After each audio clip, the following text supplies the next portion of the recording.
I think it's going to allow me to go live. Yep, I'm live. Bye. All right, Adversary. Shalom, shalom. Peace unto you. This is the new Yeshua Israel, Hebrew on the Island 2. You know that slogan? We're back. I know only one person sent me a text and they said, yo, are you okay, Anu? YouTube put me in the corner like in preschool when you got the dunce cap on your head when you did something naughty, or they put me in the YouTube timeout corner and said, we're going to put this N-word guy in the corner for that video he made. I'm not going to mention the video. I deleted it and so forth and so on. You know, the times we're living, the heathens are sensitive. I said about a year ago that I'm going to make sure I just give the message, the lesson to the Israelites, because my notes are my videos. I'm going to share with the Israelites.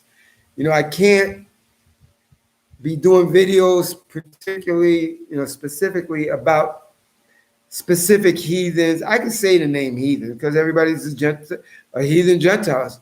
It's easy. There's Israel and then there's everybody else. Everybody else are heathen Gentiles. So I'm not going to go in deep. Man of Israel, I'm back.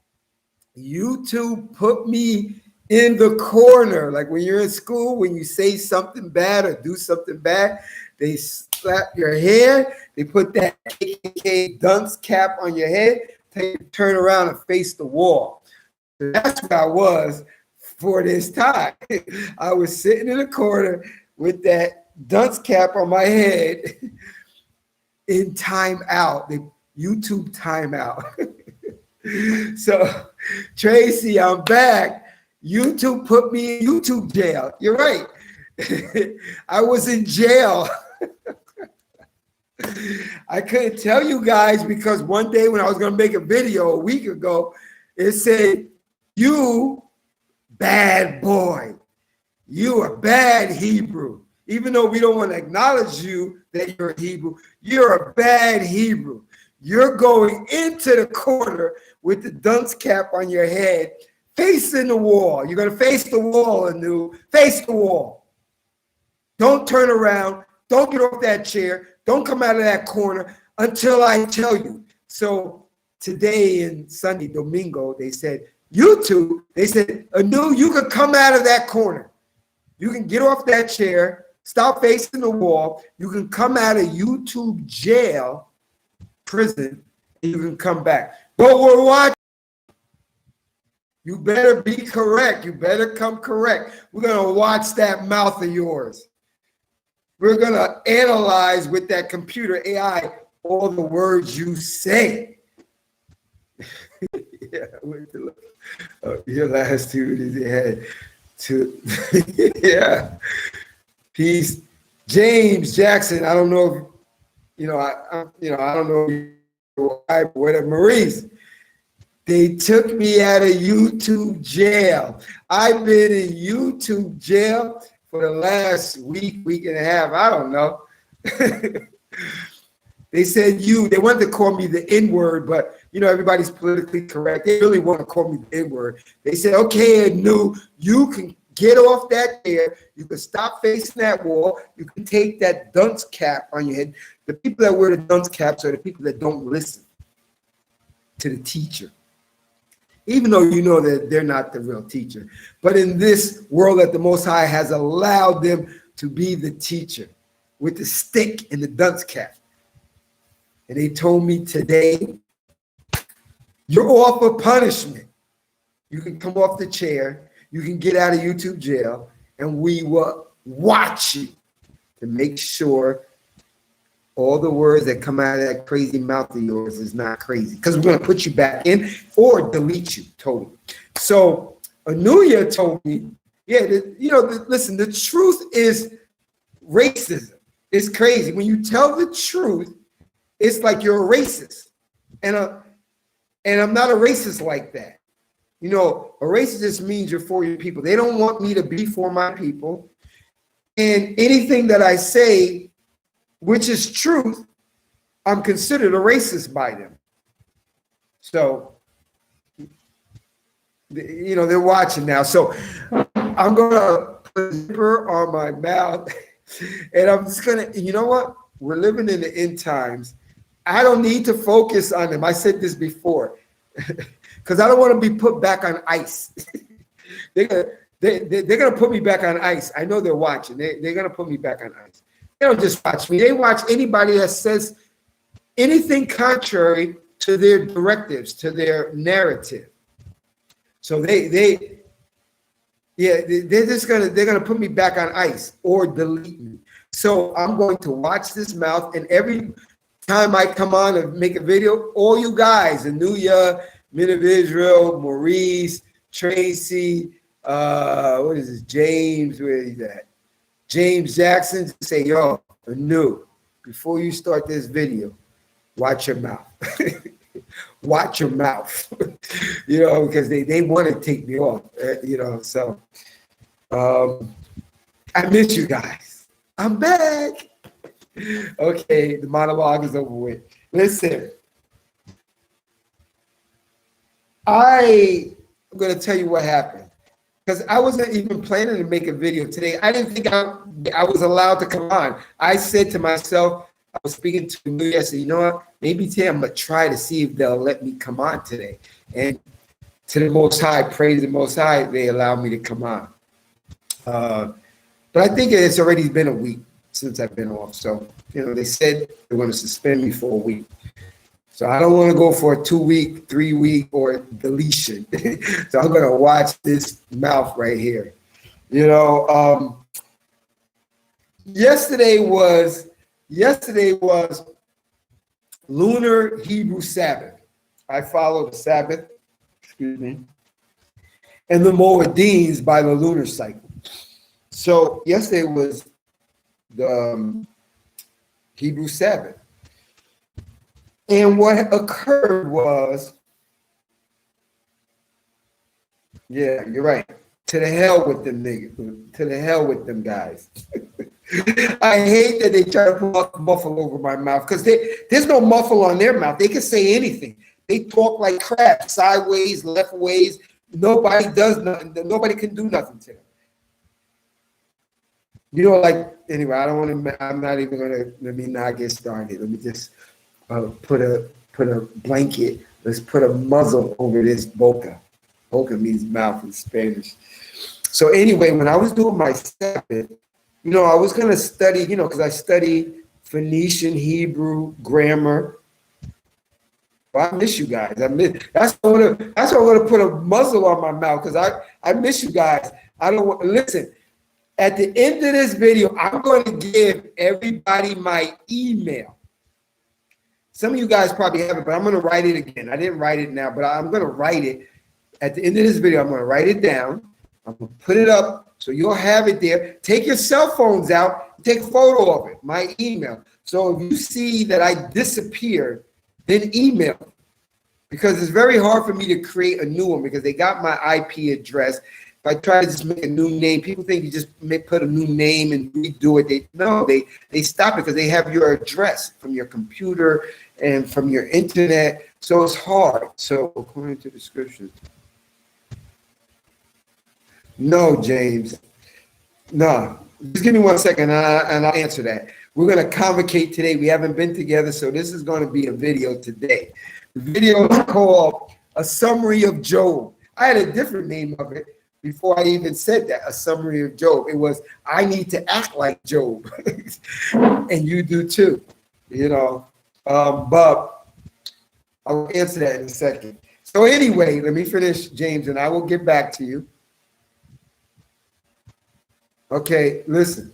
Well, I'm going to answer that, James. Give me 1 second. I'm going to answer it. I'm going to answer it in a way that you probably never heard of, because this is not that video. This video, I would say what I'm going to say to you in 1 second, but let me just finish. So Sabbath was yesterday. And I was like, I'm going to study my Phoenician Hebrew and I'm going to study my notes. My notes because my memory is not the greatest. So I have to keep studying my notebooks every day so that it stays fresh in my mind and it can come off my lips easy and I can recall it to mind easy. But you know what I did? Since they suspended me, I'm going through something already. Spare me the details. I'm not going to go into it. But, you know, I said to myself, maybe I should read Job. And then I said to myself, I'm going to read maybe one chapter. And then after I read the first chapter, I said, let me read another chapter. Then after the other chapter, I said, let me read another chapter. And after that, I said another chapter. And then you know what I said? I think around chapter 5, I said, you know what? I'm going to read the whole Job and not read it like speed reading or somebody's. Because remember, you and me, we love the Most High. We love His Word. So I'm going to read with clarity. I'm going to read until I understand what I'm reading. I'm not going to just read speed read. Okay, chapter 6. No, I didn't read it like that. It took me almost the whole Sabbath to read it because I was focusing on what I was reading. I read a total of 42 chapters in Sabbath yesterday. This is a video. So that's why I'm making a video, the summary of Job. And I'm making it also because, as all the Israelites, maybe you guys are not going through something, but you're going to go through something if you're really connected with the Most High. So, yeah, we're back in business. Act Star Music, yes. Back when they took me out of YouTube jail for my mouth. Because truth is offensive. Truth is racism. They're going to say, we got to get this N-word guy suspended and put him in a corner. So anyway, I read 42 chapters clearly, slowly of the book of Job. I read it completely, and I wasn't planning to read it. Okay, so now I'm going to answer James' question. Now, men of Israel, he's answering your question as well. You could take his word, men of Israel. I've heard those type of things, but I look at it from a different scriptural perspective. And I'm going to share it with you. I'm going to summarize it. I'm not going to, remember, everything's my notes. I got a lot of this stuff in my head, but I'm going to breeze by because this video is the summary of Job. See, so I'm going to put the notebook down because my notebooks are my videos. I write them because I'm not the sharpest knife in the Hebrew culture. No, I'm not dull, but I'm in the middle somewhere, when it comes to studying and, breaking down the scriptures. So anyway, listen, you said, James, according to the scriptures. Now, James, let's get this clear because, I don't see you in my live streams that much. So that's the only reason why I'm saying. I'm not saying you're not a subscriber or you're just a one-time visitor or whatever, I'm not sure. But it says, according to the scriptures. Here at Hebrew on the Island 2, a New Year's from Israel, the scriptures is just the Old Testament. The scriptures is just Genesis to Malachi. Okay? We don't deal with the New Testament. We don't deal with fake Jesus, Black Yahweh Shai, any of the other books. We keep it simple. We deal with Jeremiah 6:16. As for the old path, which is the good way, and walk therein. The old path is what Moses told the Israelites to do. That's what the old path is. And all the prophets went back to what Moses was saying. So, and guess what? The law, for some of you guys, you think that the law was just when Moses brought it down. No, the law was back then in Genesis chapter 4. That's how, Abraham knew. That's how Cain knew what kind of sacrifice to bring. And Cain and Abel. And that's, how Abraham knew how to sacrifice and his son Isaac because their law was there. It was in the beginning. It just was unspoken. He put it in your heart. And then when the new kingdom comes, it's going back in your heart. You're not going to need a book. to knock out. You're not gonna need notebooks. You're not gonna need all that because it's gonna be placed in you again. So it was back there, way back there, before Moses brought it down. It was established when Abraham, and what is it? I think in Genesis 20, when Abraham took Sarah to Kiev or Negev, something like that. And he was passing through the Negev king. I think it was King Abimelech. And remember, there's not just one King Abimelech, and there's people that have the same name. King Abimelech in that Negev place probably told his soldiers, if you see any pretty woman, check her out. See if she's married or she's engaged or she's a virgin or whatever. And when they went to Sarah, they asked Sarah, you have a husband, Sarah? Abraham told Sarah, tell her, you're my brother. Even though technically Sarah is his half-brother. They got the same father, Tamar. They got the same father. They have brothers and sisters. But anyway, that's another thing. But anyway, he told Sarah to tell those soldiers that, yo, that's my brother. So then the soldiers took her because the king, Abimelech, he wants a nice, juicy harem with pretty chicks. And Sarah apparently was beautiful. So then Abimelech has a dream. He doesn't go into her that day or that week or whatever. He has a dream. And then the Most High sends the spirit to speak to him and say, listen, why you took Sarah? Why you took Sarah? He says, oh, I didn't do anything. They told me that was his sister. So I took her. I don't have no fault in me. The Most High said, you know what? I kept you from sinning. I kept you from sinning. And I know your heart. You didn't have a false heart with taking her. So I kept you from sinning. But you better return her completely the way you took her. And return her back to Abraham. And if you don't, I'm going to waste you. I mean, I'm paraphrasing. And he returned her. But the key word in it is that I kept you from sinning.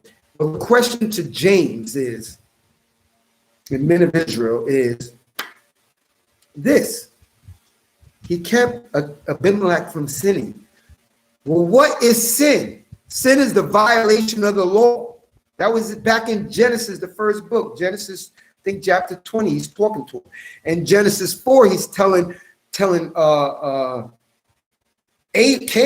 he's telling him, why is your face down? If you just do right, you won't sin. So that's telling you sin was before Moses brought the law down. A lot of us people think that, oh, he just had to bring the law down in tablets. That's the law. So anything before Moses is okay. No, sin was right in the beginning. Okay, so I just want to clear that little section up there. You can reference that yourself. I told you, just read Genesis. Genesis 4, Genesis 20, Genesis, I think, 39. Genesis 39, Joseph is in Egypt, and Joseph is his wife, Potiphar's wife's trying to get with Joseph because he probably looks cool and handsome and stuff like that. She wants to lay with him. And he said, yo, your husband Potiphar gave me everything. Why would I do such a thing to him? And why would I sin to my God? It says that, read it. That's before Moses coming down, people. Sin was there. It wasn't just, it didn't come down a stone. He put it in people to know what's right and wrong. That's why he said to Abimelech, I kept you from sinning. You have to ask the question, then what is sin? Sin is the sin. If sin is the violation of law, what law? The law of heathens? What law is they talking about?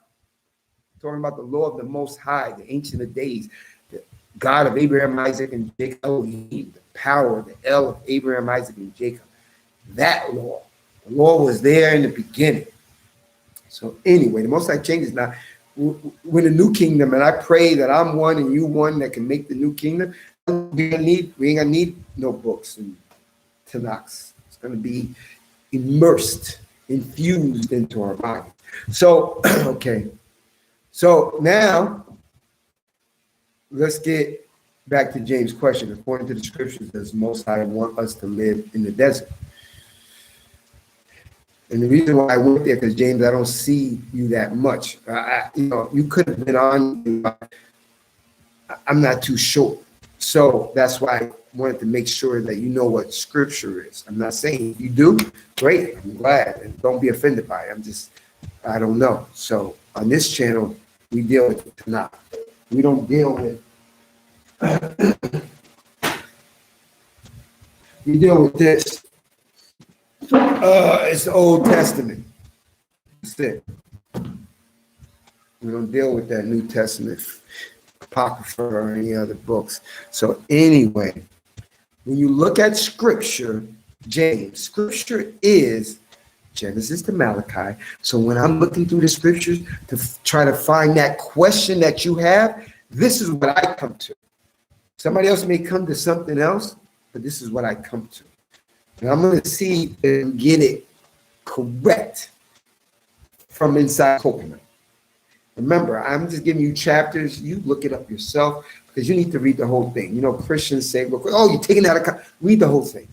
And anyway, it refreshes your head when you read the whole thing and you become wiser. I just look at a verse. Let me go to the next question. One verse. No, read the whole chapter.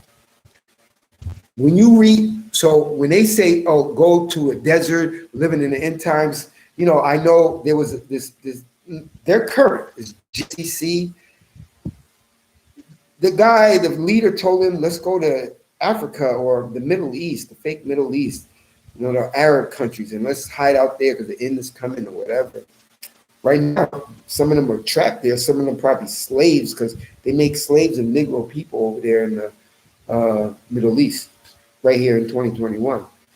So, you know, they all packed up, sold all their stuff, and moved over there to the Middle East because they want to be in the desert and they want to find that oasis. Excuse me, but when I read the scriptures, in Isaiah 34, it says, seek ye out of the book of the Most High and read, and none of these things shall fail. Well, when I read, this is what I find. In reference to how I answer that question by the scriptures that I reference when I look in the Torah, in the Tanakh. When you go to Isaiah 54, Isaiah 34, Jeremiah 30, Zechariah 10, it tells you that the most, Ezekiel, Isaiah 11, and you know what, let me get it for you so I can get all of them. I got them, but I want to make sure it's all there. Hold on.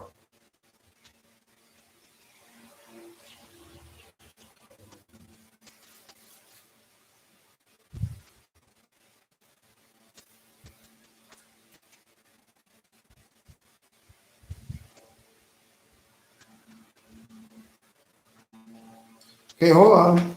Remember, I wasn't meant to do this, but remember, I got my notes on my videos. I got lots of notes. And I have it in my head, but I want to make sure I say all of them. You can write them down if you want, or you can just replay the video and read it for yourself. I'm not going to give you the verse. Read the whole thing so you know it's not taken out of context. And reading and reading and reading is going to make you smart. Okay? So when you look, and I was correct, Isaiah 54, I said, Isaiah 11, I said, Jeremiah 30, I said, Isaiah 43, I said, and I said Zechariah 10. I didn't even need it. The Most High has blessed me, put it inside my coconut, and it's there. Don't ask me the verse. I have to read the whole thing. But we'll come right to your answer. This is how I answer. According to scripture, does the Most High want us to live in the desert? Well, when you read all those verses that I just said, Isaiah 43, Isaiah 54, Isaiah 11, Jeremiah 30, it's also in Ezekiel 39 and Zechariah 10. Ezekiel 39, that's the only one that I left out. When you read all those chapters, it says the Most High in the end is going to gather us and bring us back. Well, I don't know what gather us mean and bring us back mean, but I'm pretty sure I know. It means he's going to gather us in the end. And in none of those chapters, it says you are to go and find a wilderness, to live in that wilderness, and then he's going to gather you and bring us back to our land. It doesn't say that in Isaiah 54. It doesn't say that in Isaiah 43. It doesn't say that in Isaiah 11. It doesn't say that in Jeremiah 30. It doesn't say that in Zechariah 10. It doesn't say that in Ezekiel 39. I didn't even need this. It's in here. You look it up. I know it's simple for, let me give you the chapter and the verse so you can go right to it. But, well, am I really helping you? Do I really want Daniel 12:13 to be inside you? Daniel 12:13. No, Daniel 12:3. Those that gain wisdom shine as bright as the firmament. Those that turn people to righteousness shine as bright as the stars forever and ever. How are you going to get wisdom if you don't open this thing up? If you're acting like a Christian and going reading one verse and splitting and what is that? I'm trying to look at that cool word. Break camp after one verse. You're not going to be the sharpest knife, and you should want to be one of the sharpest knives in the drawer. You shouldn't just want to be an average Hebrew Torah Tanakh Israelite and get in by the skin of your teeth, or have the Most High be appeased. Guess what? If you're reading only one verse, do you think you're going to be loved and favored by the Most High? Remember in my previous videos before I went to YouTube jail was, I don't want to be just loved. I want to be favored and loved. Well, what do you think is involved with being favored and loved? It's actions. So you want to be like a Christian? Well, let me just read one verse. Let me get out of here. Let me break camp. I don't want to read them because I got Netflixes on. No. You got to be interested. That's why I'm summarizing Job to you right now. So, and listen, hopefully nothing goes wrong with my computer. And if it does, there will be a part 2. Because I'm answering James' question. Haven't been on. We're going to communicate. James, your question from a new Yeshua Israel is going to be answered my way. Men of Israel is answering it his way. I'm answering it my way, how I see it. Okay, so now when you go to Isaiah 27, I got it. It's in the dome. Isaiah 27. I'm going to paraphrase it so you can go check out Isaiah 27 yourself. He says, James, in Isaiah 27. I already went through a lot of chapters already, but I'm going to continue, and I'm going to capstone it and put the frosting on the top. So that's why I say stay where you are. Wherever the Most High put you, he put you there. Because you know what? A lot of people, sometimes we think that we actually have power. That's why I'm summarizing Job. We have power. We know everything, this and that. No. It says in what? Proverbs 20, a man's going is of the Most High. How can a man understand his ways? Psalm 37, a good man's steps is ordered by the Most High. Jeremiah 10, the Most High's man's ways is of the Most High. So he's putting you like a puzzle where he wants you at, and he wants you to be quiet. Of course, do better. Read the scripture and keep the law. But from what I just told you, he's saying he's going to gather us and pick us up. He's going to do it. And in those chapters, it doesn't say go to the Sahara Desert over here, go to those deserts in Africa, and it doesn't say that in all the read it and come back to me, send me a text, a comment on this video and say, okay, I saw it. He said, go to this desert, go to that desert in that continent, go over here. He said he's going to gather us. He said he's going to pick up the remnant of Israel again the second time. In Pethros and this place and that place. It didn't say nothing about a desert. And then when you read in conjunction, remember in Proverbs Isaiah 28, it said it's precept upon precept, line upon line, and here a little and there a little. So I gave you Isaiah 54, Isaiah 43, Isaiah 11, Jeremiah 30, Zechariah chapter 10, Ezekiel 30. I've given you a whole bunch. We're doing what Isaiah told us how to break the scriptures down. And none of those places it said go to a desert or the wilderness. I'm in the wilderness and I'm here in the Dominican Republic. Okay, it's not a wilderness as they picture it, but it's a wilderness is someplace where you're alone. And you are in a wilderness right in your city, because there's probably no Torah and Tanakh Israelites. There's probably people not keeping the law nowhere around you. A wilderness means you're alone. You're outside of the people. Guess what? I'm in Dominican Republic. I'm outside because I don't think there's not one Hebrew Israelite, Torah Israelite anyway. There could be, because this island country is as big as New Jersey. But if there is, there's 1, 2, 5. So the number's too small to even count. So I can say I'm in the wilderness of Dominican Republic. You're in the wilderness of Chicago, if you're in Chicago, in Texas, in New York, in New Jersey, Maryland, wherever. So now let's go to Isaiah 27. Isaiah 27 says he's going to pick us up one by one. It doesn't say he's going to pick us up one by one in a desert. It says he's going to pick us up one by one. Read it. I know you want me to make it simpler for you. Tell me what verse. No, I told you the chapter, Isaiah 27. Read the whole thing. You'll know that I'm not taking that out of context. You know you're not going to see a desert in it, because guess what? I read the whole thing, and if I saw a desert, I wouldn't tell you. It would be in my note, but it does say go to a desert. And he's going to pick something back. I haven't read it. Okay, now let's go to, I think it's Jeremiah 3. Let me verify if this is correct. I didn't even need it. Jeremiah 3, it says he's going to pick us up 1 from a town, 2 from a clan. But where does it say he's going to pick us up 1 from a town in the desert and 2 from a clan in the desert? It doesn't say that. See, sometimes we want to do it. And the thing is, the reality of it, we are really doing nothing. Everything's predestined. He says he's going to pick us up one by one. But it doesn't say it doesn't. So James, hopefully, I don't know, hopefully this help you. I'm very hungry. I don't know if it's rude to eat, but I'm gonna eat a granola bar while I'm gonna tell you the preface of this video, the summary of Job. Stand by, hold on.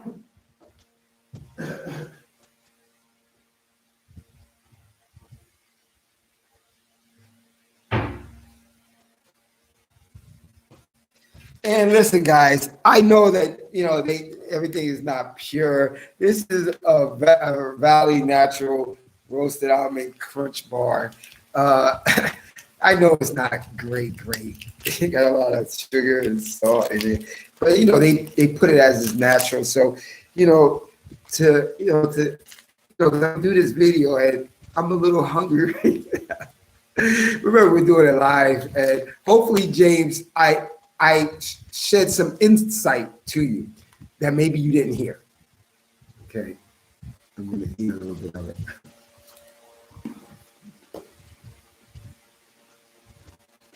Mm-hmm.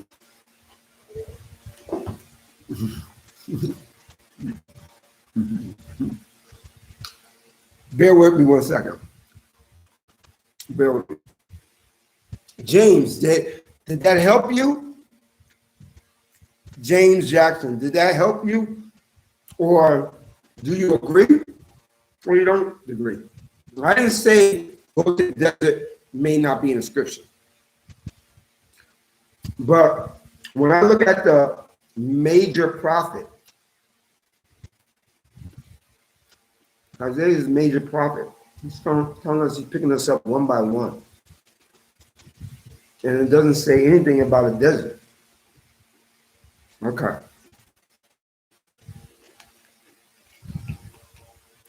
And again, what you can do is when I upload this video, go to that section, get the chapters that I said, and actually read them. And you're going to find what I said in them. Okay?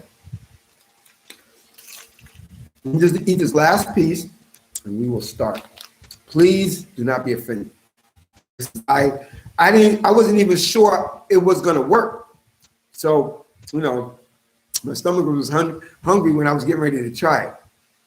Hold on, this is the last piece. I'm gonna eat it.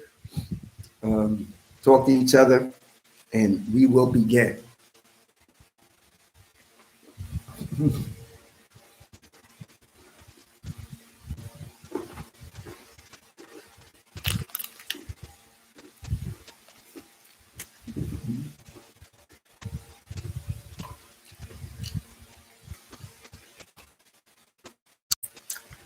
As you can see, my hair is not braided. It's crazy, crazy as hell.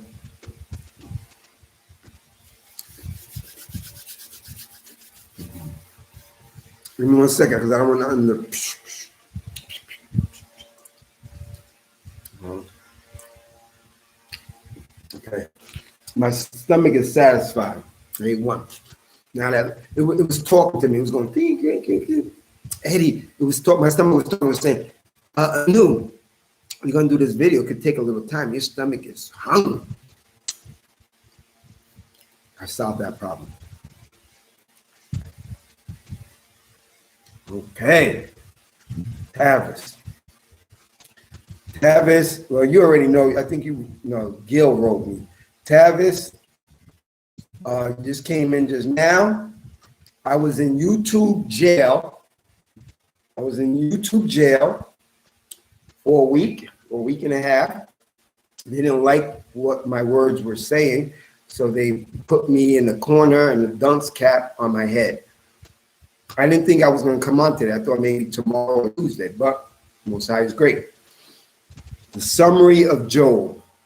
My first title was I Need to Act Like Job. On the Sabbath, yesterday I read the entire book of Job, 42 chapters. I'm not saying it to you to brag or whatever. Yo, I was even surprised. I'm like, I was only going to read a couple chapters. So I read the whole thing because myself, we go through things, right? And I needed words of wisdom in my situation. And, we have in this meat suit, this meat suit I'm wearing, it's fragile. It's weak. Even though we could think we're strong or whatever, it's weak. And that's just what it is. So I said to myself yesterday in Sabbath, I said, let me read Job. And Most High made me read the whole 42 chapters. And I was inspired. And in my situation, I'm like, I better watch my mouth. So I want to share this with you. I thought it valuable that I learned something, and let me share it with the brother, because it's me today. It could be you tomorrow or next week or 6 months from now, whatever. I read the scriptures. I read the Bible as a Christian, as a Messianic Hebrew a bunch of times, front to back. As a Torah Tanakh Israelite, yes, I was moved by Elohim to read the whole thing. I wasn't bored. I wasn't tired. I just kept reading. After chapter 24, 28, 30, 35, 30, Most High was doing this to me, pushing me into keep going. Because most people ain't gonna want to read that many chapters in one day straight. Come on. So, I learned a few things. Like, you basically know the story of Job. But when I read it again, sometimes you can read something over and over again, and there's some things that maybe go over your head that you miss, like you walk over because you're reading, trying to finish quick, so you could just say, "Oh, I read it." So I'm gonna share it with you. No, James. I just saw your comment. Moving to the suburbs. Yeah, listen. I'm not saying, listen, I moved to Dominican Republic. I moved there because the apex heathens, I retired from my job. I don't want to see them. I dealt with them at my job for 25 years. They were demons to me the majority of the time. I had some good times, but the majority of the time they were demons. So I'm like, in my retirement, I don't want to see them on a daily basis. I don't want to see them on the road. I don't want to see them in Walmart. And I want to see people my color, closer to my color or darker, and people that don't have that same mindset. Ooh, there's a Negro walking in the store. Check him. Even though I'm older, they'll still look at me like I'm going to steal something. Still look at me like I'm going to carjack a car or take a woman's pocketbook. It's crazy. But that's it. So I didn't want to experience it. So I moved away from them. Not because I'm scared of it. I moved away from it. I don't want to see it because I know that I'm still in captivity.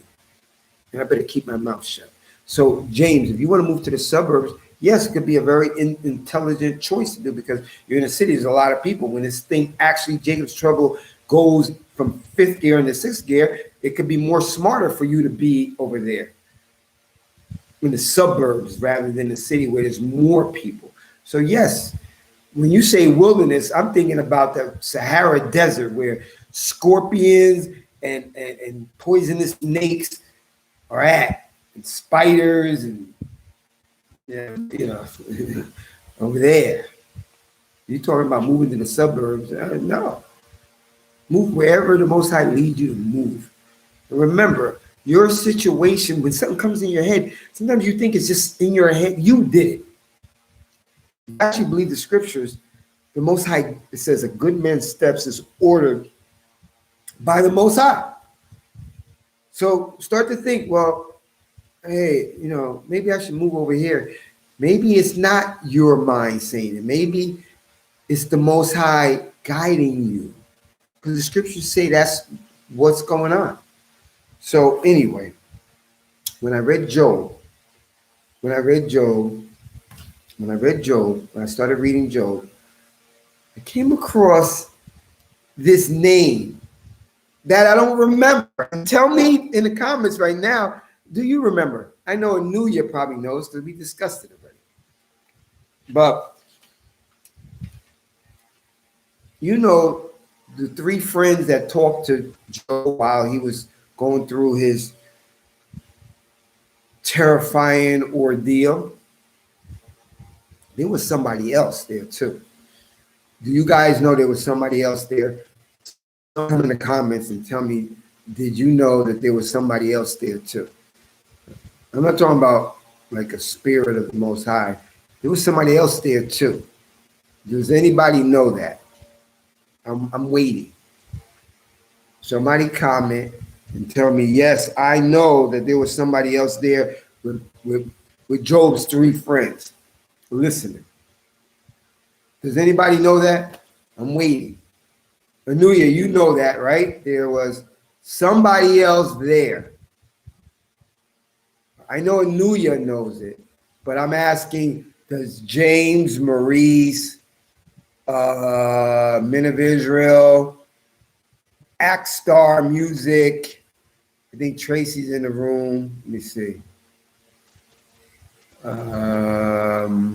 James, Tracy Watkins. Do you know that there was somebody else with Job's three friends there with Job? I'm asking the question. See, no, I knew you. I know you know. Okay. All right. So, but I'm going to assume that the rest of you don't know. Okay. So this is why it was interesting. That's why I always tell you, I'm only giving you the chapter because you could read yourself a little bit, or you're just going through verses. You're not going to see the fine points. You're not going to see things that you thought you knew, but went over your head because you just didn't see it. No, it wasn't Satan. The adversary is talking to the Most High in Job 1 and Job 2, I think Job 3, etc. No, I'm not talking about a spirit. I said, I'm not talking about a spirit. I said, there was somebody else there. And see, this is why I'm happy I read it, because today you're going to know that there. And we're not talking about a spirit. And listen, I'm going to tell you, and this is what I'm going to tell you. Just because you read in Job 1, Job chapter 2, maybe Job chapter 3, Job chapter 4, Job chapter, at least Job 1 to 3, it says, and the adversary, the Most High said these things to the adversary.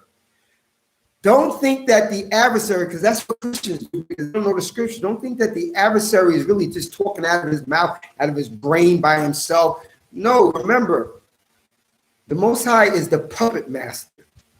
And I just quoted to you Proverbs 20, Psalm 37, Jeremiah chapter 10. A man's ways is of the Most High. Yeah, the man's ways are the Most High.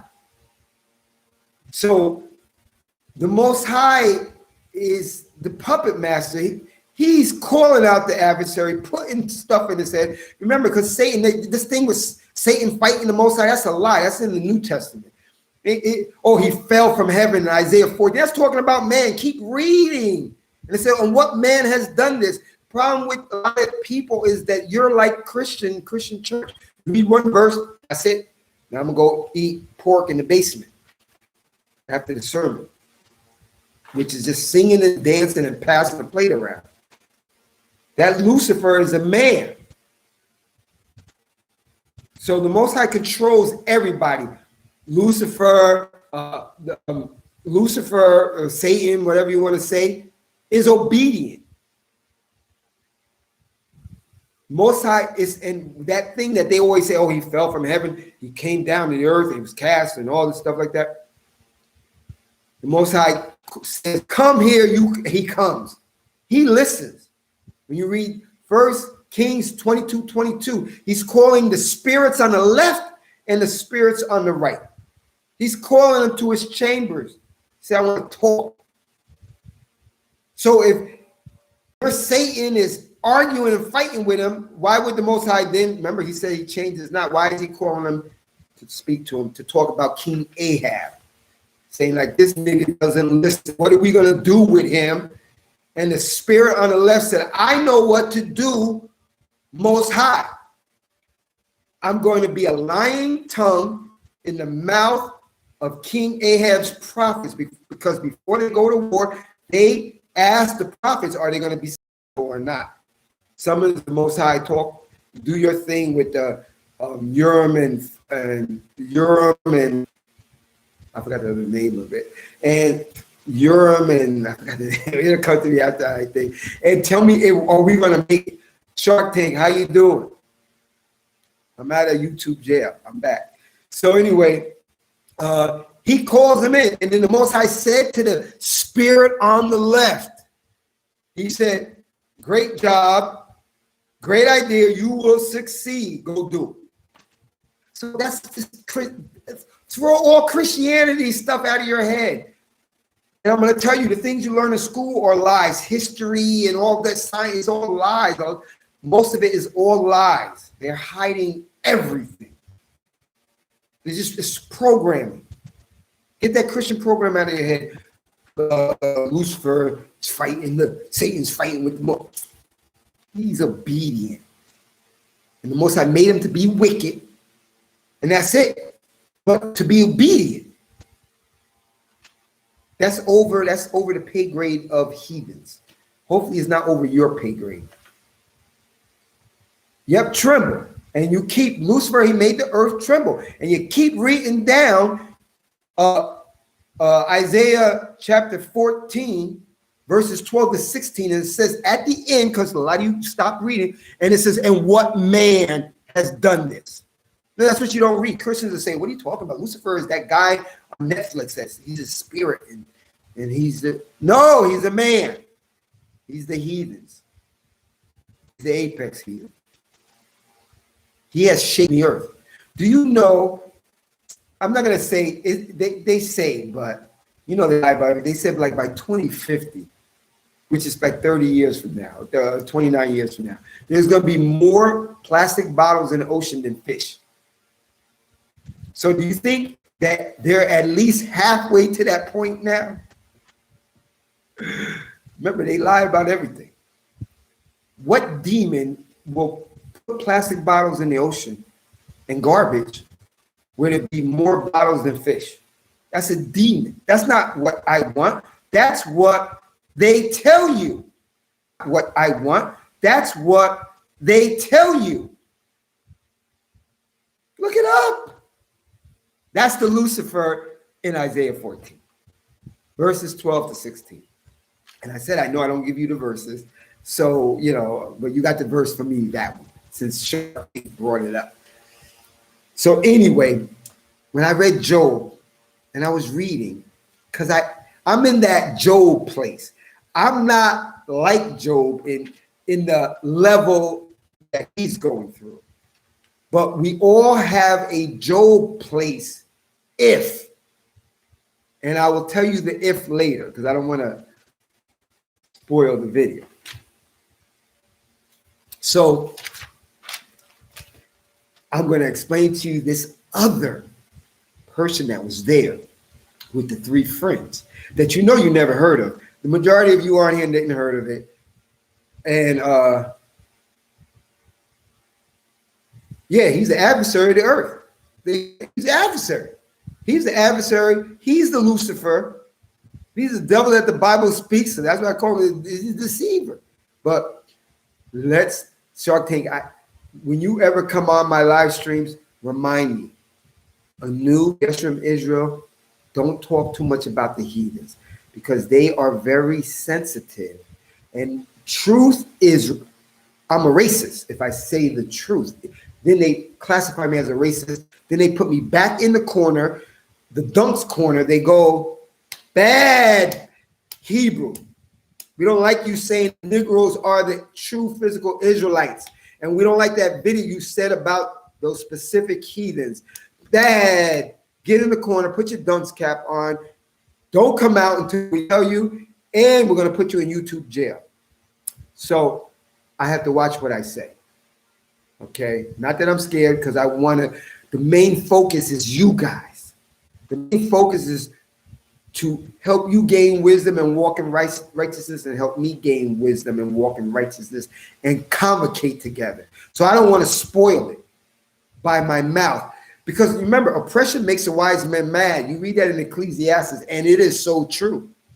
They make me mad by me seeing the demonic stuff that they do 24/7 to us, to the air, to the water, to the animals, to the other heathens. They're terrible. Sometimes I can't resist. My mouth and say, and now I got to go, Eduardo, and close my mouth because they're going to put me back in YouTube jail or delete me. And I like you guys. Somebody remind me at the end of this video, I want to give you my email. So if you don't see me on for a week or 2 or 3, you know what happened to me. I'm in jail or YouTube jail or they, okay? Elihu. Elihu. He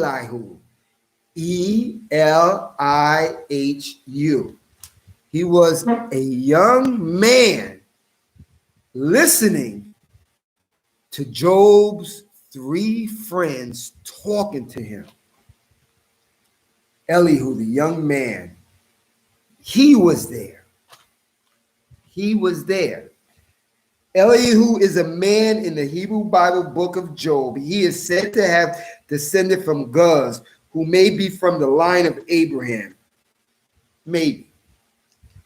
Elihu also refers to a superhuman intermediary who will help restore Job to God, to the Ancient of Days, to the God of Abraham, Isaac, and Jacob. So you know, in most of your Christian life and maybe your Messianic life, you didn't hear about Elihu. And you didn't know that he was one of the main characters, the main forces to connect Job back to the Most High in the way that he should be.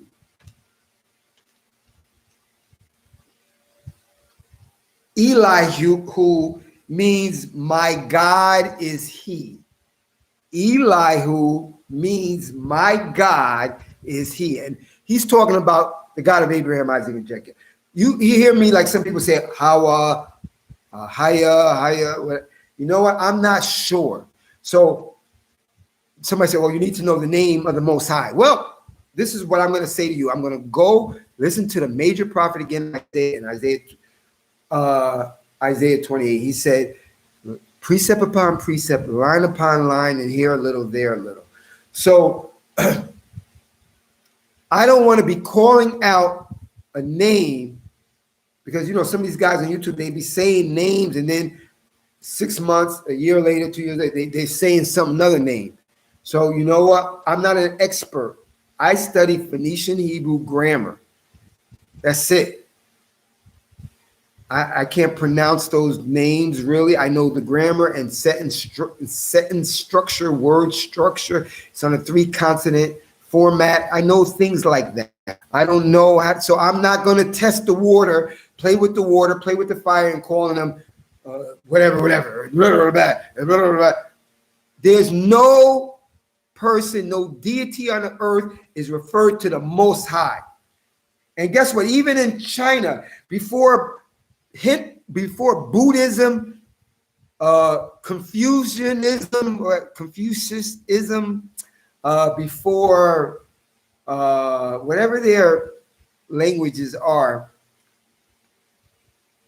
thousands of years, a couple, maybe 2,000 years before that, or 1,000 years before that, they used to worship a deity called, I think, Shinti or Shinta. But you know what that translates to? The Most High. So they didn't have, because remember, the heathens followed us. It's like they copy everything we do, even though the Most High ain't listening to them. But they had like their God that they wanted to worship, that he wasn't listening to them, was a one deity God. So what God on earth is called the Most High? What God on earth is called the Ancient of Days? What God on earth is called El Shaddai? What God on earth is called the God of Abraham, Isaac, and Jacob? You can't be confused when I say Elohim, the God of Abraham. That's the one in Exodus 3:14. It ain't no other deity I'm talking about. So I'll stay with that. And remember, when you read Zephaniah 3 says the Most High is going to restore back to the Israelites a pure tongue, a pure language, so we can call out his name right and say his laws correct in the manner that he wants. So I'll wait for that. So in this time, the Most High, God of Abraham, Isaac, and Jacob, the one that said, I am that I am in Exodus 3:14. I'll be safe with that. You know, picking little tiny things. Oh, you haven't said his name. Zephaniah 3 said he's going to restore back to the Israelites a pure tongue, a pure language, so we can recite his name. So you know what? Since he says in Haggai 2, he says, I look at you Israelites in a defiled state. He said, I look at Israel in a defiled state. So you know what? If he looks at me in a defiled state and looks at you in a defiled state, that means I don't got everything correct. I know some of you guys think, not you guys, maybe there, a lot of you guys think you got everything down, pinned, pegged down, nailed down. I'm going to say I don't. I got a lot of stuff pinned down, but I don't got everything pinned down. So you know what? I'm a drive on the safe side and go with the titles. And I'll wait for Zephaniah 3 to kick in. And I ain't talking about nobody else but the God of Abraham, Isaac, and Jacob. The God of Shem in Genesis 9. That's all I'm talking about. So let me finish. Some make the claim about this Elihu. He was a prophet sent by God to prepare Job and his friends for God's word stronger that would come. Me, I don't know. No, none of the other prophets said that. So, this is commentary. So I'm not gonna say it is, it's not, but he was instrumental in the book of Job. Elihu. And you go to any church around the world, Anuya, tell me if I'm correct or anybody. When did you hear them say that about Elihu in the book of Job? He was instrumental to have Job open his eyes wider to be connected back to the Most High.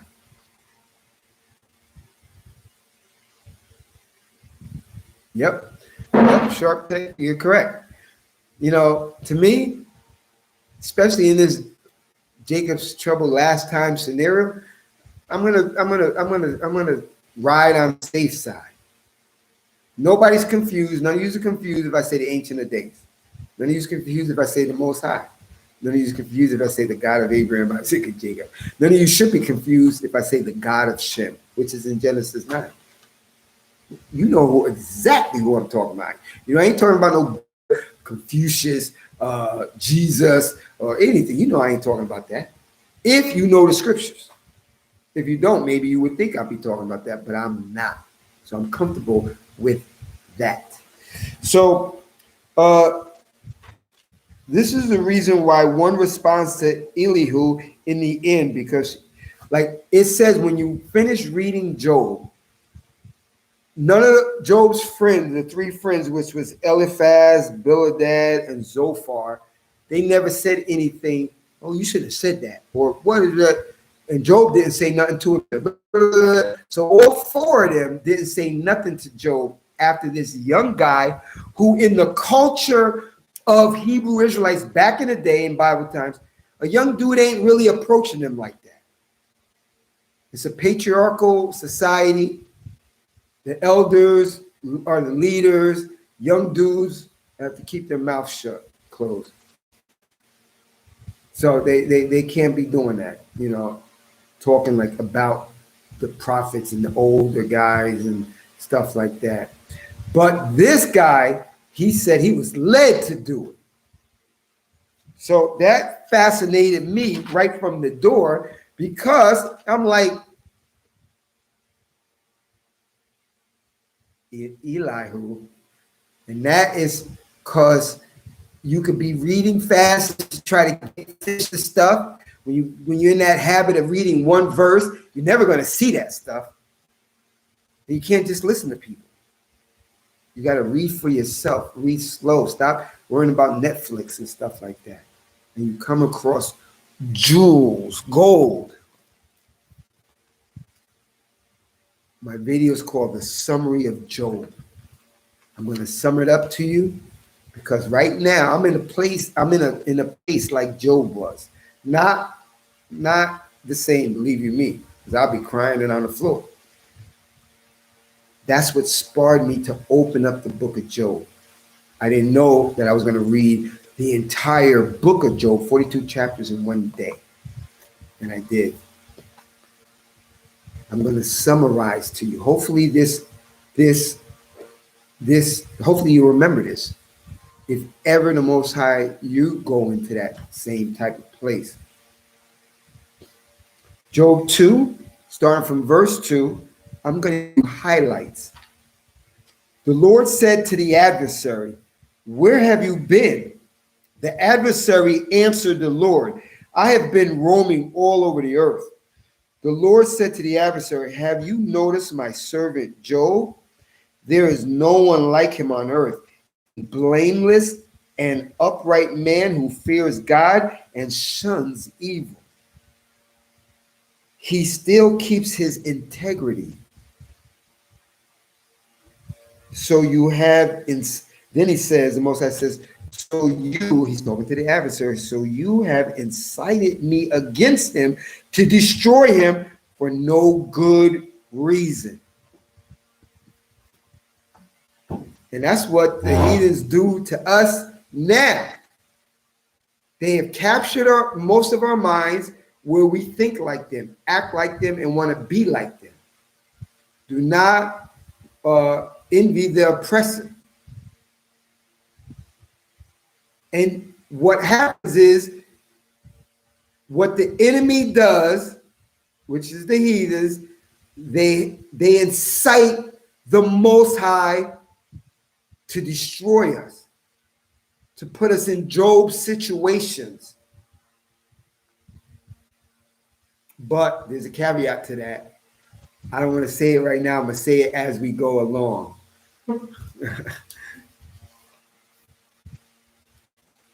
Job's integrity towards the Most High stayed steadfast, even though his three friends mocked him repeatedly, and his wife during his entire crazy, terrible ordeal. That shows the integrity of Job.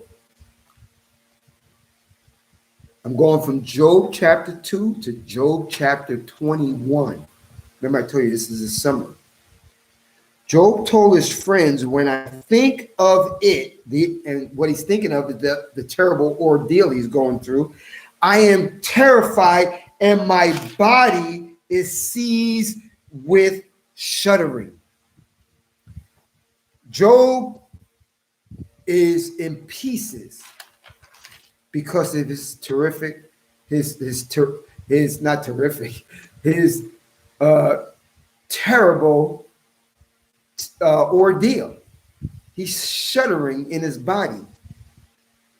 During this terrible ordeal, Job has a constant moment of despair, gloom, and depression. Job, human, weak, frail side of him is at the surface now. Job, remember, he talked about Job in the beginning. Who is like Job? Job's integrity is crazy. He's the best. He's favored. Remember, I told you before I went to YouTube jail, I told you, I said, I don't just want to be loved like all the Israelites, just make me like a skinny tea. I want to be favored and loved. Well, here's a perfect example of somebody in the Bible that was favored and loved. It doesn't look like to the world Job is favored, because look at the horrific situation that Job was in. But they see through human eyes only. The scripture is a mystery to them. Job chapter 21, still. Why do the wicked, this is Job saying, why do the wicked live on, prosper, and grow wealthy? Job is saying this. And you know, you say it, and I say it from time to time. Their children are with them always, and they see their children's children. Their homes are secure without fear. They do not feel the rod of God. They let their infants run loose like sheep, and their children skip about. They spend their days in happiness and go down to Sheol, that means to the grave, in peace. The wicked on the earth. I can't say you agree with me, but I'm going to tell you. I look at the heathens and I'm like, look at these niggas. And YouTube, I'm not talking about, anyway, just stop being so sensitive. I'm not mentioning people, no race groups. Job 21, verse 14, they say to God, the wicked, leave me alone. We do not want to learn your ways. The thoughts of the wicked are behind me, Job is saying. Job is saying, after he said all that, he says, the thoughts of the wicked are behind me. How seldom does the lamp of the wicked fail? The calamity they deserve before them? Because he's living in a human state, and he's seeing the wicked people, and the wicked people are those that don't fear the Most High and keep his commandments. They're all over the place. Just like right now in 2020, they're all over the place. They got beautiful cars, beautiful houses, the best jobs. They don't get fired. Their kids pass all their grades. The cops don't stop them. They take vacations. They got big 401ks, 401 retirements. They have nice pets. They got everything. Travel, lock boxes at the bank. That's what Job was saying. That's what I say sometimes. You know, Job then tells Zophar, that's one of the guys that came to Job in his calamity. One of the three guys that came to Job in his calamity. Job then told Zophar, one of his friends, "You say God is reserving his punishment for his sons?" That's what Job is saying. Job said to Zophar, he said, he said, "You say, Zophar, God is reserving his punishment for his sons." Now, don't get it twisted.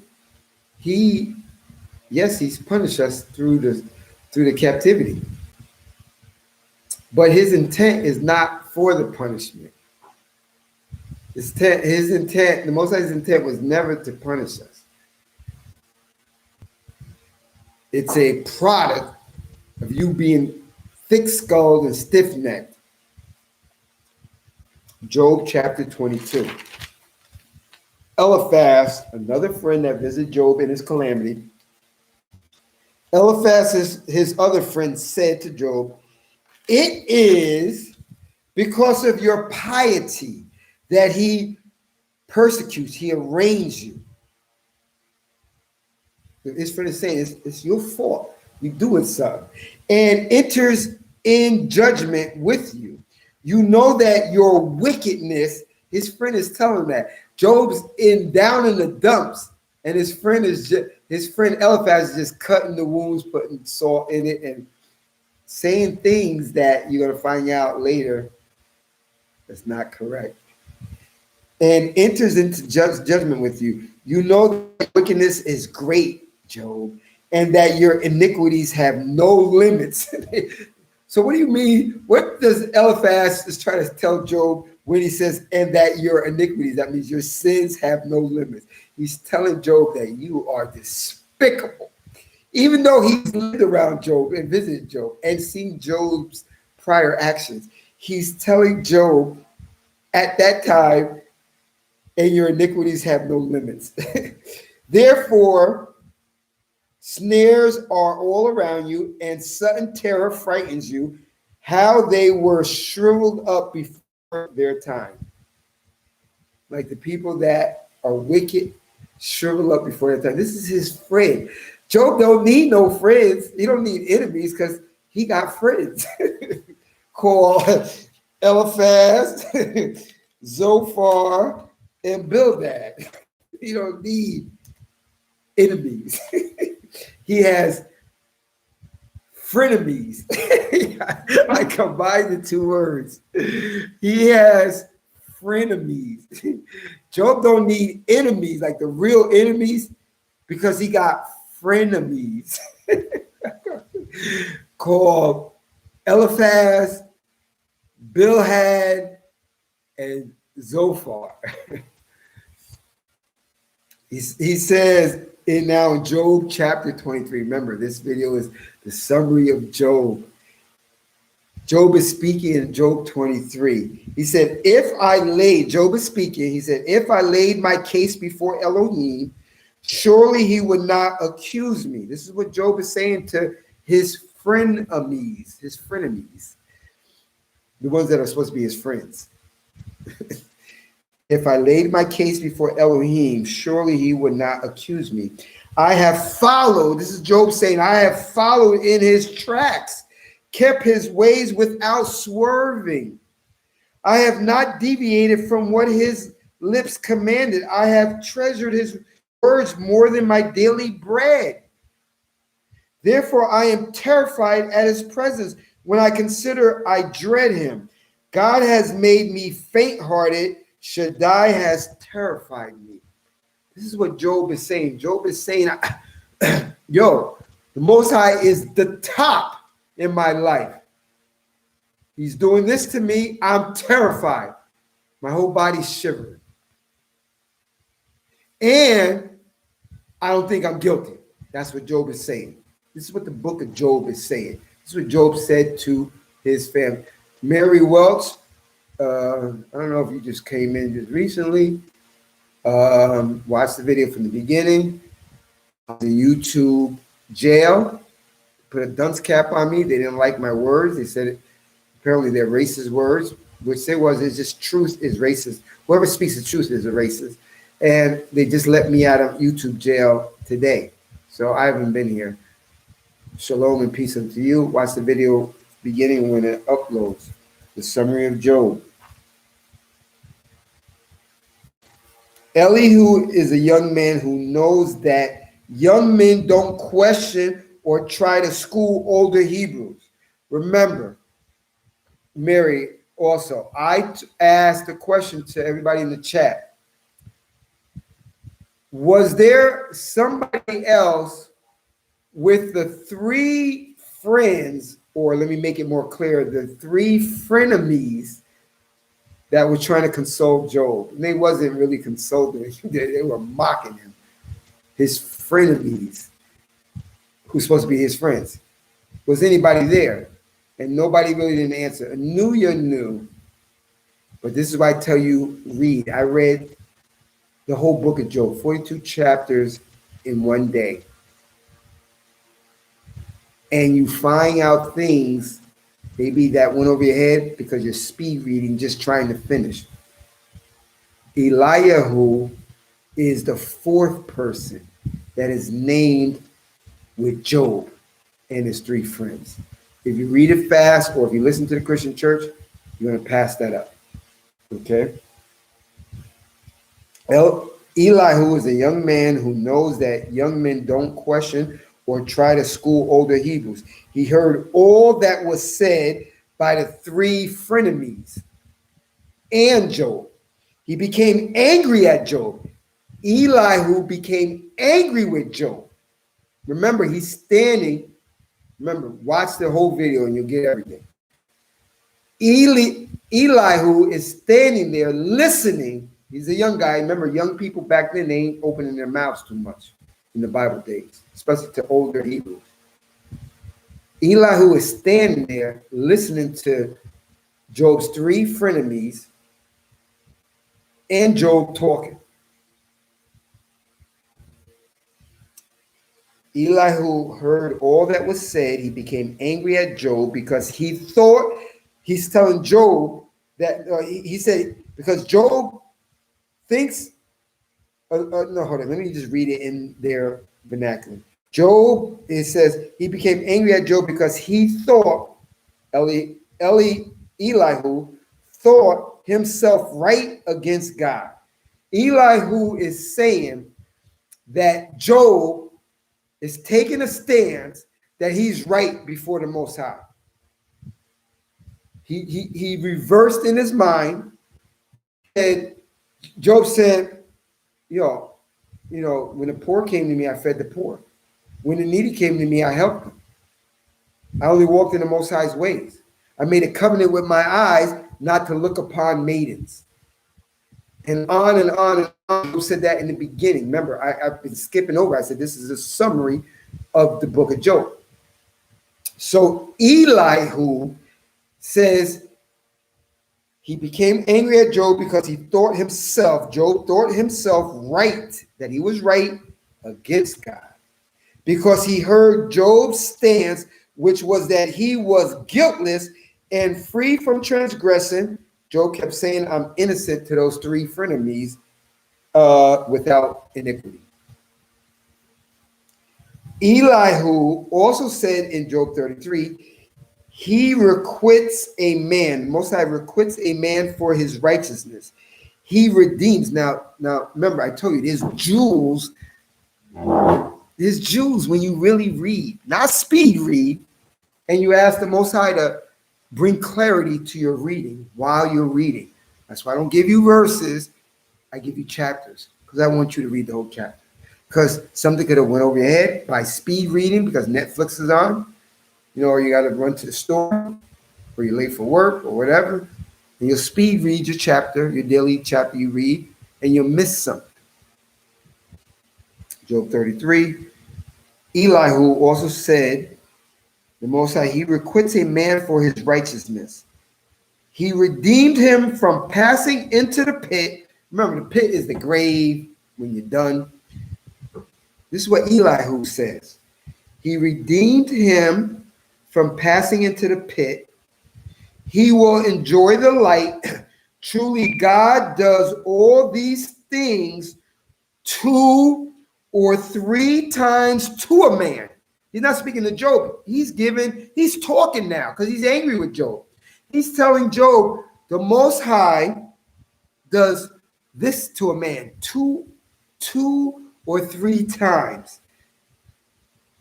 He redeems him from passing into the pit.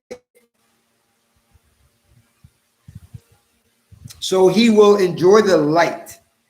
Truly, God does all these things 2 or 3 times to a man to bring him back from the pit, that he may bask in the light of life.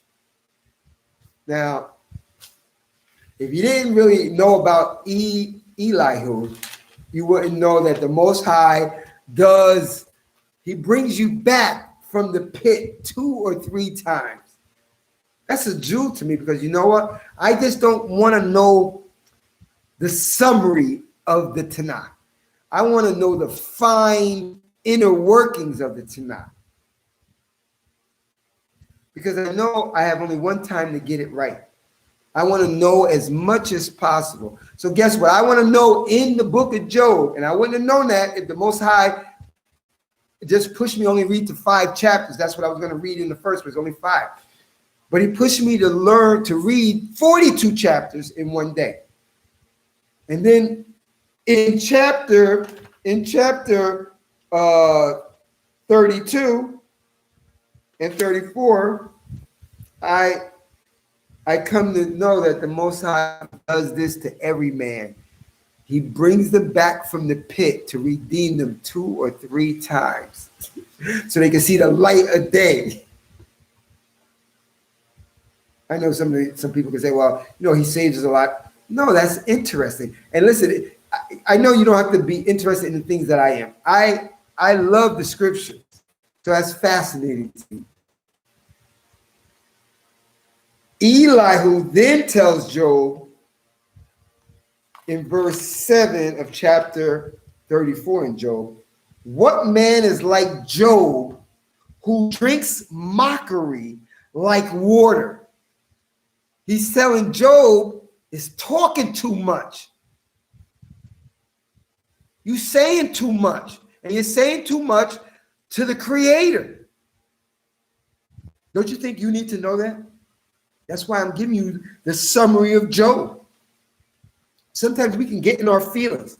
Sometimes we can get real fleshly. Look at me, woe's me. I tell you, I'm having a Job moment now. Not the same, but in the area of the Job thing.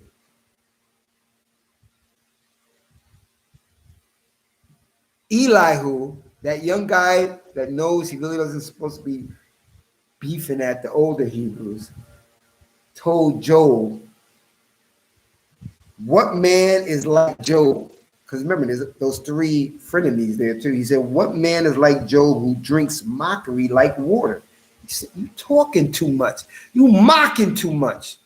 And he's telling Job he's mocking God. Even though Job in his mind thinks, I'm guiltless. I brought my case to the Most High and you just backtrack, you'll see I'm guiltless.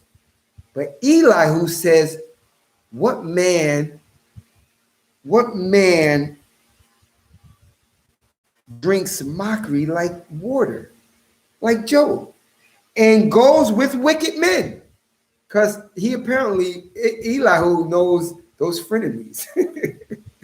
And you know somebody by their actions and their words. And he was standing there listening to all the conversation. Verse 9, remember this is a summary of Job 34. For he says, man, he's telling Job, and he's telling the frenemies, he says, for Job says, man gains nothing when he is in God's favor. That in the summary, that's what Job was saying when he's rebuttaling his 3 frenemies. In summary, man's gains Man gains nothing when he's in good favor. You know, if you're in good favors, that ain't true. But in Job's mind, because Job was rehearsing his past, he said, I didn't do anything. Job 36. And this is Elihu again. He's saying now he's talking in generalities as well. He's talking about the Most High. He says he opens their understanding by discipline and orders them back from mischief. So this young Hebrew is telling Job and Job's three frenemies that the Most High opens his servants, his people's understanding by discipline. What do you think is discipline? I was disciplined by YouTube. I was put in YouTube jail for a week and a half. Couldn't make videos. Going to jail is being disciplined. This is being disciplined. And being sick is being disciplined. Losing your job is being disciplined. Having no money is being disciplined. It's a whole bunch of stuff. It's discipline. He opens their understanding by discipline and orders them back from mischief, because he does these things, the Most High, to you so that you can gain understanding of life and what the Most High wants from you, and to keep you from further mischief. Job 36, they do not cry, and these are the people that are being disciplined, that don't even, being disciplined. Gil, how you doing? Watch the video from the beginning. You know where I was in YouTube jail. When I upload it, watch it from the beginning. Okay. Right now I'm in Job 36. This is the summary of Job. I'm talking about a guy that people don't know. His name is Elihu. He's the young guy that was with Job's three friends, not with them, just listening to Job and his three friends mock him and supposedly trying to support him, and that he was listening to the whole conversation. So anyway, you just watched that video from the beginning. Okay, in Job 36, Elihu is telling Job and the three frenemies, the Most High, he opens their understanding by discipline and orders them back from mischief. They do not cry, the people that are being disciplined, they do not cry for help when he afflicts them. He rescues the lowly from their affliction and upon their understanding through distress. Job was really saying, just kill me. I wish I wasn't born. Why did I come out of between my mother's legs? What's the gain of worshiping the Most High, following his path, and all this terrors of misfortune has beset me? Elihu said, they do not cry for help when the Most High is afflicting them. He rescues the lowly from their afflictions and upon their understandings through distress. The way you get understanding, it says in Proverbs 28, the wicked understand not the judgments of the Most High, but those that seek the Most High understand all things. Elihu was telling Job and his three frenemies, and upon their understanding through distress. When you learn your toughest and one of your most important lessons is not when you're sipping a margarita, drinking a cold beer. I don't drink, but I'm just giving worldly examples. When you're laying in a lounge chair, sipping a delicious pink lemonade, eating a chocolate chip, eating some of my vegetarian marshmallows, or a nature way crunchy roasted almond granola bar, lounging on your couch. He said Elihu is saying to a favored servant of the Most High. That's Job. He says, understanding is coming through distress. This is why I told you in the beginning of the video, Gil, you'll hear it when you watch the beginning of the video, an hour and 30 minutes ago. You get your understanding not chilling, not when everything is going correct, because that's how Christians and Hebrews and Messianics and Taurists think that, yo, this nigga or this guy over here, this one over here, man, everything is working right for them. They got a good job, money, nice cars, houses. They're not wanting for anything. They got a whole bunch of opportunities. The Most High's with them, definitely. They just have the grace of the Most High, the favor of the Most High upon them. But Elihu is saying to Job, and upon understanding, it comes through distress. What is distress, my Hebrew brothers and sisters on this live chat? This is why what I mentioned in the beginning. Everything that you may think and see may not be exactly everything that is trying to, portray to you. That's why I tell you to read the whole chapters. Or everything's cool with this brother over here. Everything's cool with this sister. Their life is just constant. It's a constant flow. Yeah, deep pain. What do you think Job was going through? Deep pain. Because the Most High knows that understanding is coming through distress. A lot of you Hebrews today, you'll look at somebody and go, hey, they got a lot of problems in their life. But I think they love the Most High. But they're going to be like Job's frenemies. The three friends that came to Job, Job don't need enemies because he got friends that are enemies. And I call them frenemies. Job, you're wicked. Did things in the dark. Most High saw you. Doesn't matter that everything is going right in your life and you got all the money and prestige and all this stuff like that. The Most High found your ass out. This is why you going through this crazy thing that you're going through. He's punishing you like crazy. Elihu said, understanding the Most High is going to have you to understand through the distress. Remember in Deuteronomy 13, everything, he's testing you.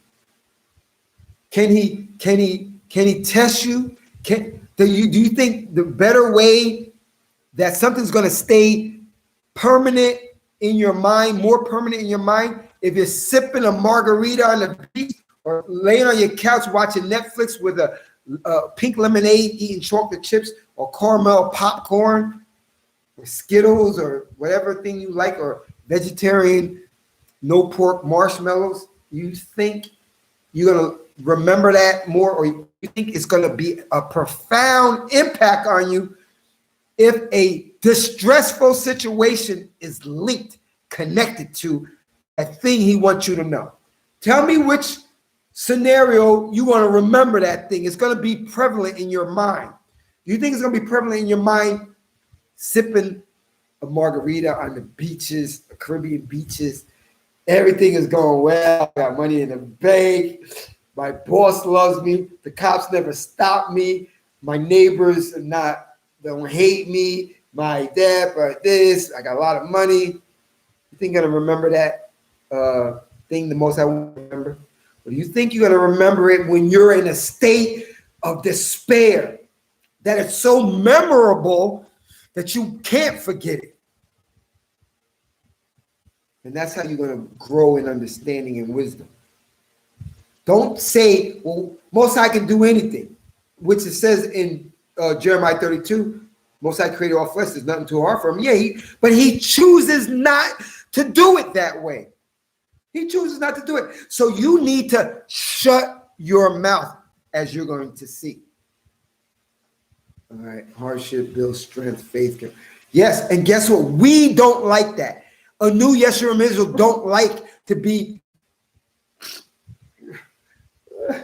wait I don't like it either. I would need Elihu to tell me the same thing. So you know what? The Most High must have prompted me to read all 42 chapters in one sitting so that I could have that now as my notes so that I can remember every time I study my notes. My notes are my videos. My notes are what I study basically every day if I'm not unclean. So now Elihu is going to be in my brain every day. Elihu, what he said to Job, that he's angry with Job because Job thinks that he's right in the sight of the Most High. Because he looked at his past and said, hey, I'm doing videos. I'm studying more than most people. I'm studying Hebrew grammar. I'm doing this. I talk to people, blah, blah, blah, blah, blah. And in yourself, I'm righteous. Look at my past. Look at my actions. Look at them. No. How dare you, in a defiled state, say I'm righteous? Let me bring my case before the Most High. He'll say that I'm right when I lay it all out. He rescues, remember, we're in Job 36, Elihu was talking, he said, he rescues the lowly from their affliction and upon their understanding through distress. Beware. Elihu, the young guy who ain't really supposed to be talking, teaching the older guys, told him and told Job, beware in Job 36. Beware. Do not turn to mischief because of that. When you're going through crazy, uncomfortable things like Anuya has said, don't turn to mischief. Don't be like saying, I guess serving the Most High is vanity because look all this stuff happened to me and look at them nigger heathens over there. They're prospering. They ain't got nothing going wrong. They let their children run loose. Kids don't get hit by cars, nothing. I try to live right, and I got things on me. I'm making this video because right now I'm going through a Job experience, not the exact one, but I'm going a type of Job. And if you ever go through the Job experience, type of experience, watch the video, take your notes. And let me tell you, if you never have any Job type moments or close to the area of a Job type moment in your life, you need to check yourself. Malachi 3:6, the Most High changes not. He says, and then if you're not experiencing those things, even though you know the judgments of the Most High, remember, the scripture is precept upon precept, line upon line, and here a little, there a little. Excuse me.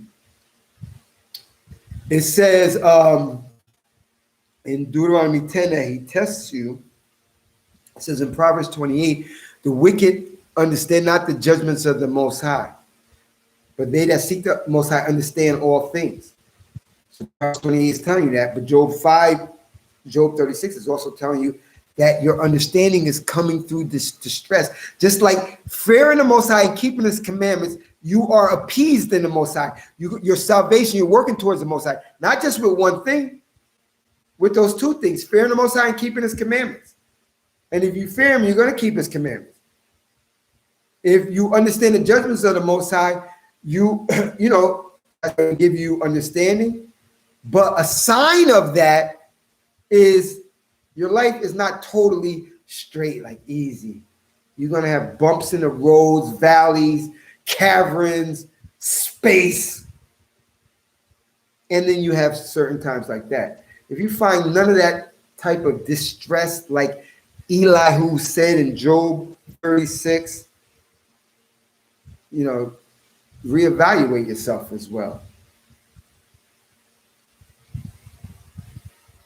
He rescues the lowly from their affliction and upon their understanding through distress. That's how you're going to get the understanding of the Most High. Job apparently didn't have it all. And he's considered one of the favorite, like King David, like under King David, but one of the favorites. Elihu said, that's how you get understanding, through distress. Job chapter 37. This is Elihu again. Give ear to this, Job. Subscribers and listen, people that are listening on this live stream at Hebron Island 2. Elihu is not just telling Job, he's telling you. So you don't forget. Give ear to this, Job, the power and the wonders of Elohim. Stop to consider, Job. Stop to consider Anuya. Stop to consider Gil. Stop to consider Tavis. Stop to consider listening Mary. Stop to consider Shark Tank. Stop to consider Tracy Watkins. Stop to consider Maurice. Stop to consider hold on, James Jackson. Stop to consider men of Israel. Stop to consider Akstar Music. Stop to consider. In your busy life, sometimes, many times, you're not considering. Because it's in your mind, it's covered up that you think you're righteous and you're not defiled.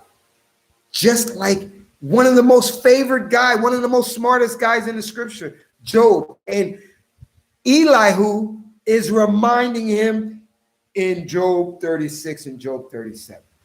I'm glad I read 42 chapters of Job yesterday.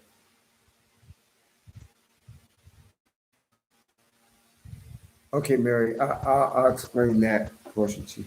Okay, let me stop right now. We're on Job 37, and guess what? We're coming to an end. Coming to an end. 2 more pages. Praise the Ancient of Days, the God of Abraham, Isaac, and Jacob, the God of Shem in Genesis chapter 9. I'm at 1 minute and 42 seconds. Hopefully this has been edifying to you. I was edified. Even though I read Job a bunch of times, it reflected on me differently yesterday. Okay, Mary Walsh has a question. Can you explain what you mean by not studying the word when unclean? Okay, I have wives. Say if you have sex with your wife, your husband or your wife, you're considered unclean until the evening. I was at because I live alone. I visit my wives, right? I visit them. So I visit them, and I had to visit one of them because I needed to do some things in my Job situation. She had a menstruation, her period. In Lamentations 15, it says you're to separate yourself from the woman who has menstruation. That's a law in Leviticus 15. But I had to be there. She don't live in the town that I live. She lives like an hour away from me. I live alone. So, and one good thing living alone is because, with women, they have their menstrual cycles every month. And when they're in their menstrual cycle, they're considered unclean. When you're considered unclean, the Most High doesn't want you really doing his word. Okay. That's Leviticus 15. I'm not going to tell you the verse. Read it yourself. Find it yourself. I'm not being mean. I'm just, So, that's what I mean. If you're going around a whole bunch of heathens, they eating pork sandwiches, touching you, going to funerals, touching bodies, just look in the Levitical law, then you're unclean. You're unclean until the evening. But I was unclean in the day and evening because I stayed there. She's touching everything, sitting on everything. I was unclean. But if you're like, you have an unclean moment that you are aware of, like when you go out to work, you're sitting on the bus and, heathens sitting on the bus, and This is why I always told Mary, I always told these people, and I know I told Anuya a lot of times. This is why Anu Yeshurun Israel strives to fear the Most High and keep His commandments. I'm striving because I know I don't know everything. Like Job, he thought, like, if you list all the things I'm doing, I'm coming to the Most High with my case, and I feel I have no iniquity.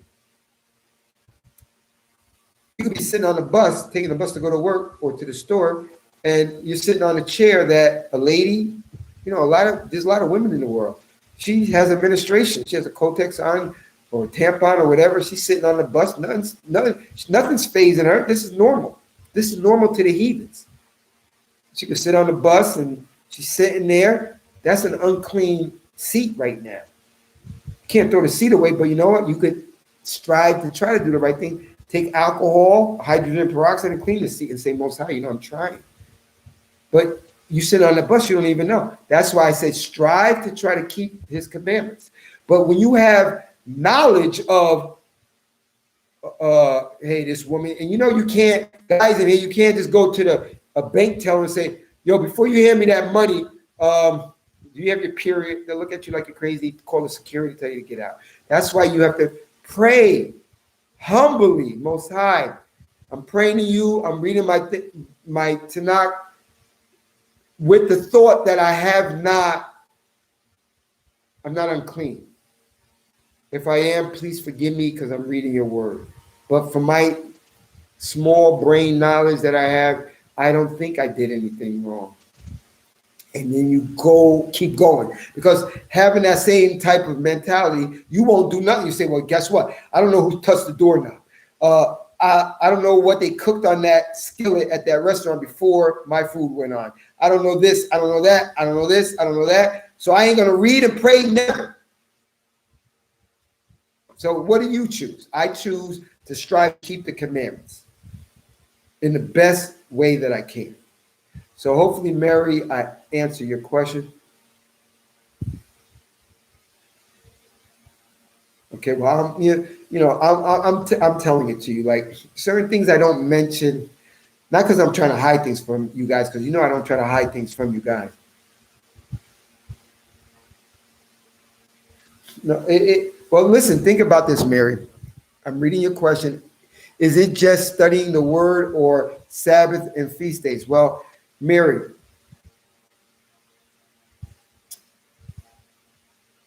how do you view the Most High? Elihu is telling Job, like, shut your mouth. I'm angry with you because you really don't understand. I'm not saying you. I'm talking them from my video.